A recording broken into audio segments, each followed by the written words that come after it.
All artists have their inspiration, and for Yitka Exler, her inspiration is everywhere. For expression, there's Salvador Dali. For color, Vincent van Gogh. And for personality, there's Kermit the Frog. Exler doesn't just make art, she creates characters. Mr. You talking?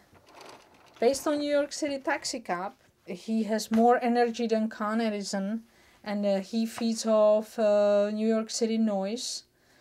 He gobbles it up and then he burps it right back to your face. As part of her latest project, Art Plush, the mother of two is creating kid-friendly characters based on famous artistic styles. Meet Faso, a cat created from the cubism of Pablo Picasso. Or Sali, the dreaming puppy inspired by the work of Dali. Or Zolik, the splatter dog based on the technique of Jackson Pollock. Art Plush began with a simple question. What if there is like a generation of kids that they would be influenced by art? I created characters, I changed the artwork so little kids can relate to it. Creating has always come naturally to Exler. When I was playing, I was creating little dolls and little creatures out of grass, out of anything. Growing up, she was inspired by the characters she saw on TV, like Kermit.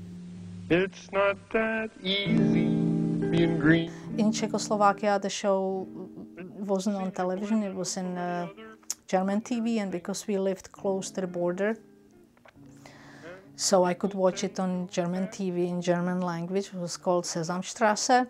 Exler left Czechoslovakia in 1980. She eventually arrived in New York City and found a new opportunity. My husband, got a job as a messenger service, streetwise messenger service. He comes home and he goes like, "You're not gonna believe, I delivered package to Kermit today."